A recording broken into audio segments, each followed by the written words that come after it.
अब बापूजी के लिए कुप्रचार करने वालों ने कितने कुप्रचार की आंधियां चलाई, कितने लोगों ने क्या क्या नहीं बोला, पर देखो सत्य की जीत हमेशा होती है। मीडिया ने भी बहुत कुछ बोला, पत्रकारों ने भी बहुत कुछ बोला, जिसको आया तो वो बोलता ही चला गया।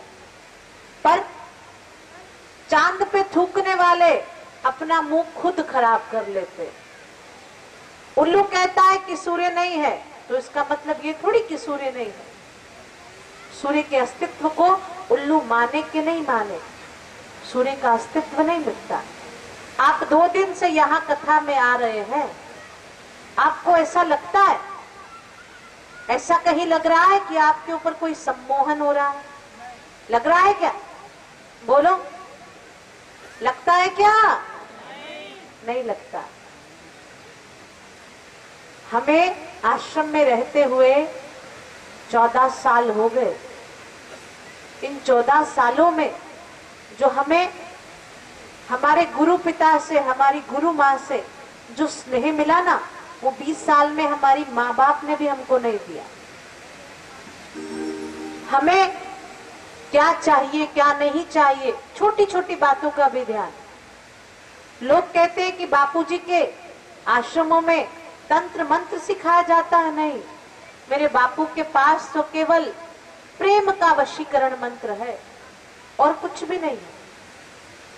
बच्चों की मृत्यु हो गई, वो एक कारण बन गया, बाकी जिनकी कृपा से लोगों की झोलियां भर जाती हैं। महाराष्ट्र में एक जगह आती है, मुझे उसका नाम याद नहीं, शायद तो धुलिया है। 70 साल की उम्र हो गई। 70 साल की उम्र में किसी को बच्चा नहीं होता। विज्ञान भी इस बात को सिद्ध नहीं कर सकता।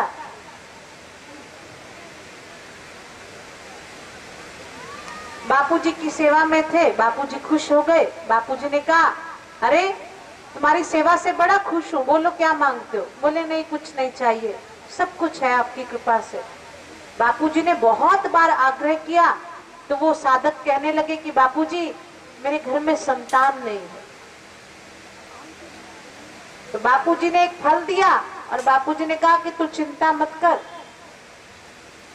हो जाएगी संतान। बोले बापू मेरी उम्र 70 साल की, अरे चिंता क्यों करता? जहां विधाता की लेखनी झूठी पड़ जाती है, वहां पे संत की कृपा काम आती है। 1 साल के बाद उनके यहाँ बच्चा हुआ और बापूजी के पास लेके आए। श्री आशा रामायण में एक पंक्ति आती है, मृत गाय दिया जीवन दाना, तब से लोगों ने पहचाना। अरे जो गाय को भी जीवन दान देने की सोचते हैं, वो किसी की हत्या कैसे करवा सकते?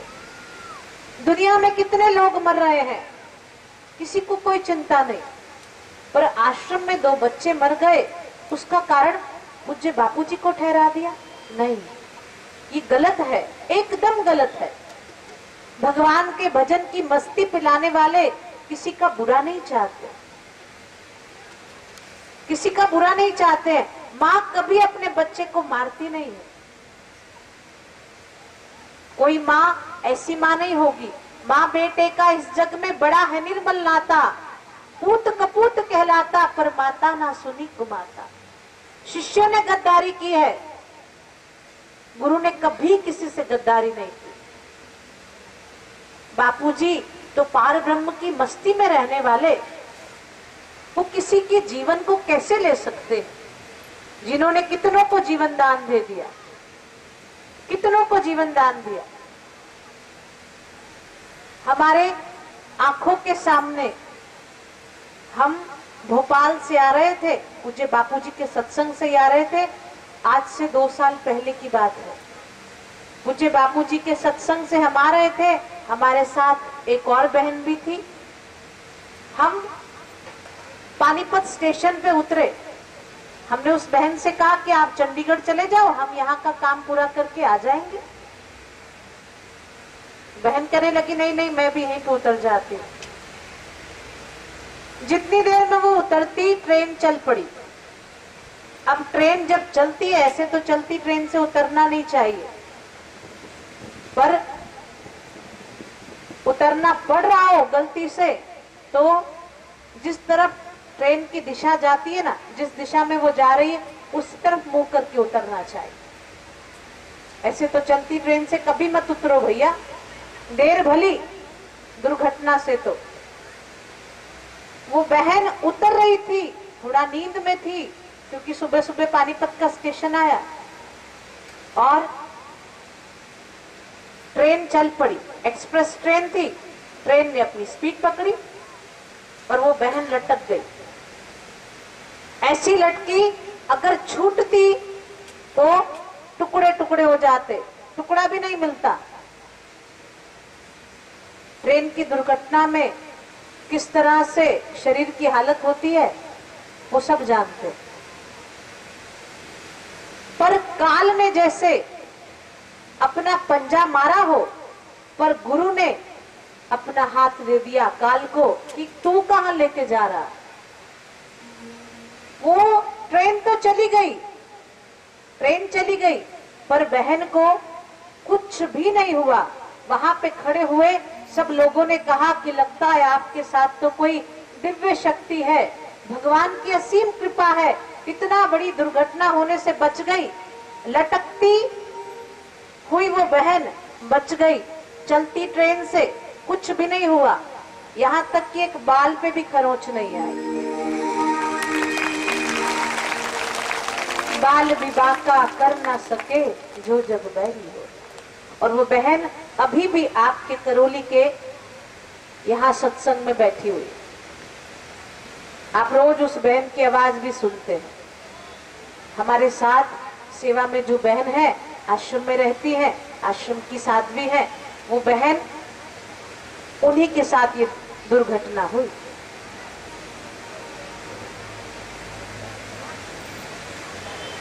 सबको देखने की इच्छा है बहन जी को, तो बहन जी खड़े होकर दिखा देती हैं आपको कि प्रत्यक्ष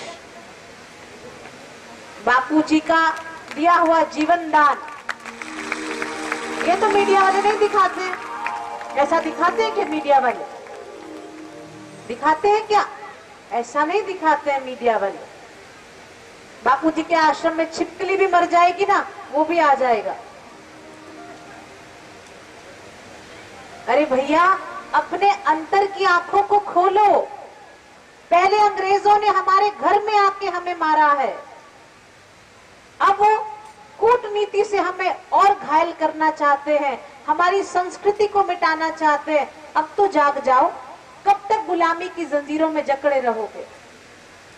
हमारे बापूजी तो सिर्फ इतना चाहते हैं कि हमारी संस्कृति बच जाए। आज मोबाइल पे कितनी सुविधाएं हो गई, पर आपको पता है मोबाइल पे बात करते करते कान गर्म हो जाते हैं।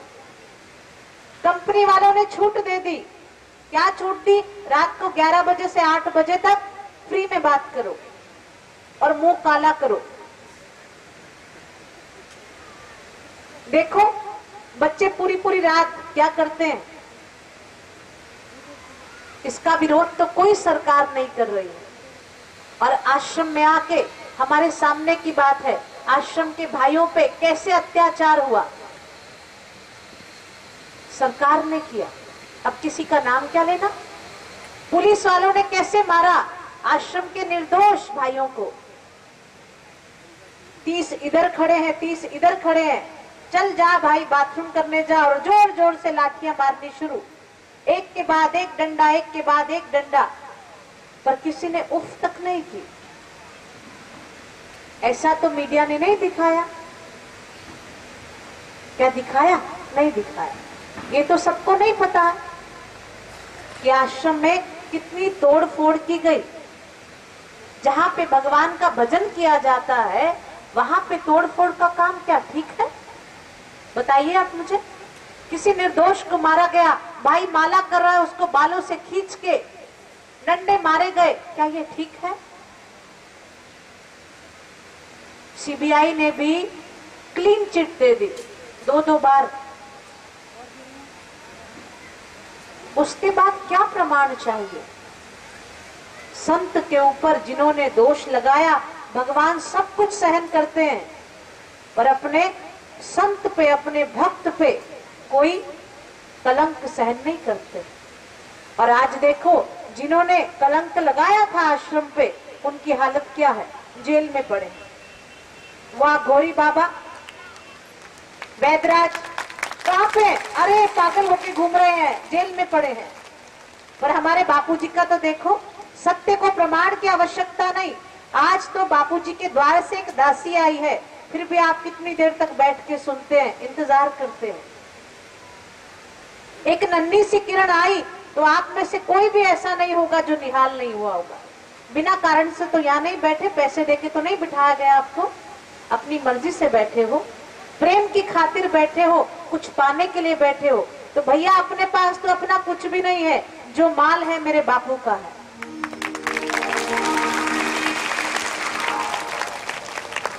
आप सबसे हाथ जोड़ के प्रार्थना है कि संत हमारी संस्कृति को बचाना चाहते हैं, वो आप सबकी रक्षा करना चाहते हैं, आपको जगाना चाहते हैं कि आप कौन है, आपको गुलामी की जंजीरों से निकालना चाहते हैं। बच जाओ भैया, जो संत शरण में आएगा वो तर जाएगा। आज बापूजी के द्वार पे देखो कितने सत्संग होते हैं, और जहां देखो भीड़ की भीड़। अभी हरिद्वार में सत्संग था, दूर दूर तक लोग ही लोग नजर आ रहे थे। अभी दिल्ली रामलीला मैदान में भी पूनम है, 3-3 जगह पे बापूजी ने पूनम दी, फिर भी देखना दिल्ली रामलीला मैदान एकदम फुल पैक।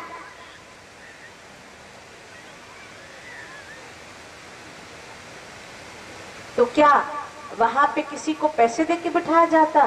नहीं, सब अपनी मर्जी से आते हैं। सब क्यों आते हैं? प्रेम की खातिर आते हैं। जो आया था ये देखने के लिए कि यहाँ क्या होता है, वो भी टिक के बैठ गया। जो जांच पड़ताल करने वाले आए, वो भी टिक के बैठ गए। अरे बापूजी का जादू तो क्या है,